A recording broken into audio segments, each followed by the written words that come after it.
Class 10th के लिए जो हमारा आज का टॉपिक है दैट इज ऑन ओजोन। हम लोग ये जो चैप्टर पढ़ रहे हैं अवर एनवायरनमेंट, उसमें जो आज का हमारा टॉपिक है ये है ओजोन। ओजोन क्या है और कहाँ है? देखो, ओजोन एक गैस है जिसका फॉर्मूला O3 है। और ये कहाँ होती है, कहाँ पर है, क्यों है, क्या है? देखो, ओजोन को अगर देखा जाए तो ये खुद एक पॉइजनस गैस है। Ozone is very poisonous gas.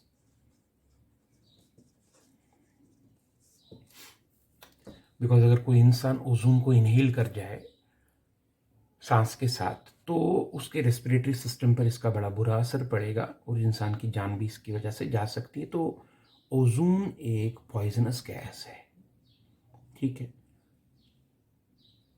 Lower atmosphere जो है हमारी अर्थ के बहुत नीचे का जो लोअर एटमॉस्फेयर है, अगर कहीं उस लोअर एटमॉस्फेयर में ओजोन की प्रेजेंस हो और इंसान इसे इनहेल कर जाए तो इससे उनकी जान जा सकती है। इसलिए लोअर एटमॉस्फेयर में ओजोन को एक बहुत खतरनाक पॉल्यूटेंट माना जाता है। बट यही पॉइजनस गैस जिसे लोअर एटमॉस्फेयर में नीचे होने पे एक खतरनाक पॉल्यूटेंट माना जाता है, यही ओजोन अगर अपर एटमॉस्फेयर में बात की जाए तो वहां एक फायदेमंद चीज है। लोअर एटमॉस्फेयर में ये एक पॉल्यूटेंट माना जाता है, एक जहरीली गैस है, लेकिन अपर एटमॉस्फेयर में यही बहुत फायदेमंद चीज है। क्योंकि हमारी जो अर्थ है उस अर्थ के अपर एटमॉस्फेयर में इस ओजोन का एक पूरा लेयर हमारी अर्थ को चारों तरफ से ढके हुए है। वहां इस ओजोन की फॉर्मेशन कैसे होती है? यूवी रेज जो हैं, अल्ट्रा वायलेट रेज जो हैं सनलाइट में जो प्रेजेंट हैं, उनकी वजह से अपर एटमॉस्फेयर में ऑक्सीजन का जो मॉलिक्यूल है O2 वो डिसोसिएट होता है ऑक्सीजन के दो एटम्स में, O और O। और उसके बाद ये ऑक्सीजन का जो एटम होते हैं, इनमें से एक ऑक्सीजन का एटम ऑक्सीजन के दूसरे किसी मॉलिक्यूल के साथ रिएक्ट करके जुड़ के O3 यानी ओजोन की फॉर्मेशन करता है। So how ozone is being formed?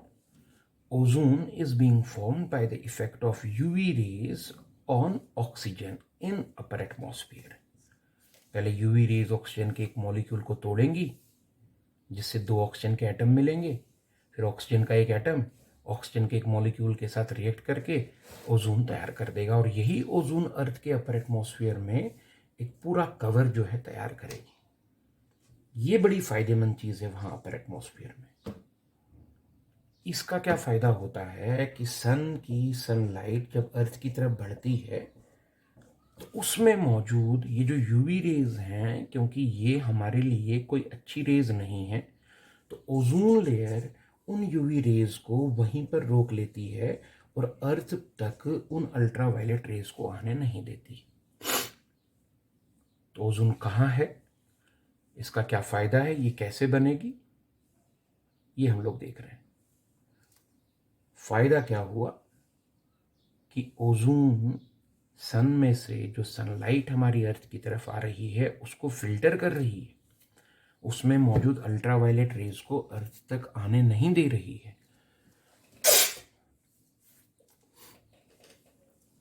अगर कहीं ओजोन ये काम ना करे तो क्या होगा? ये यूवी रेज जो है वो अर्थ पे आ जाएंगी, जिसका बहुत बड़ा नुकसान जो है अर्थ पे जो लाइफ है उसको उठाना पड़ेगा। देखो, यूवी रेज जो हैं ये इंसानों में ब्लाइंडनेस की वजह बन सकती हैं, इंसानों को अंधा कर सकती हैं, जानवरों को अंधा कर सकती हैं। हमारा विजन जो है पूरी तरह से यूवी रेज की वजह से खत्म हो जाएगा। नंबर 2, अल्ट्रावायलेट रेज इंसानों के, जानवरों के शरीर पे अगर पड़ जाएं तो इससे क्या होगा? उनकी स्किन के सेलों में मौजूद जो जेनेटिक मटेरियल है वो टूटेगा, डैमेज होगा। इससे इंसानों के स्किन के सेल्स जो हैं वो कैंसरस बन सकते हैं। तो स्किन कैंसर की प्रॉब्लम जो है जानवरों में यूवी रेज के एक्सपोजर की वजह से खड़ी हो सकती है, और एनिमल्स जो हैं, इंसान जो हैं, वो ब्लाइंड भी हो सकते हैं। नंबर 3, यूवी रेज जो हैं ये पेड़ों के पत्तों में जो फोटोसिंथेसिस चल रहा है उसको पूरी तरह से तबाह कर देगा।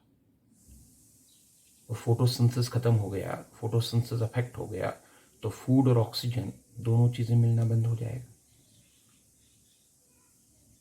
नंबर 1, ये इंसानों में ब्लाइंडनेस कॉज कर सकती हैं। नंबर 2, ये स्किन कैंसर कॉज कर सकती है। नंबर 3, ये फोटोसिंथेसिस को डैमेज करके फूड और ऑक्सीजन की कमी जो है उसको कॉज करेंगी।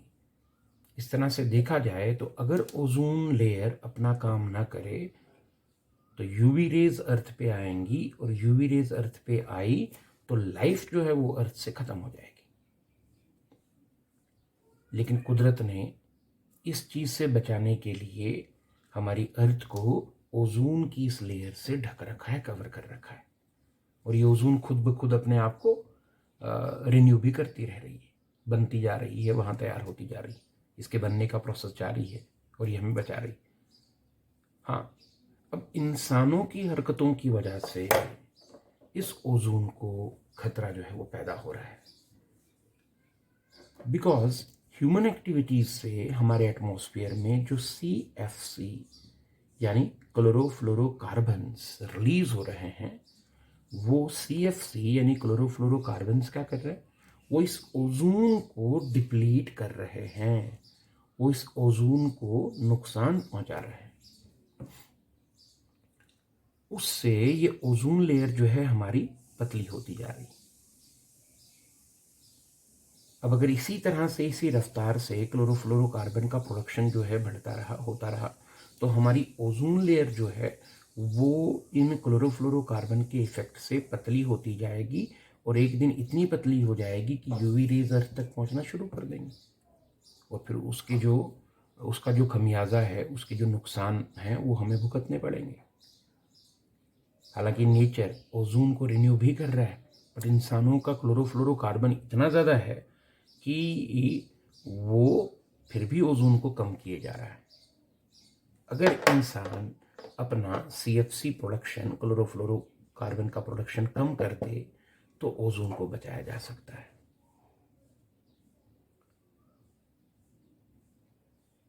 तो आज का जो हमारा टॉपिक है उसमें जो क्वेश्चंस होंगे वो आप लोग तैयार करेंगे। First question is what is ozone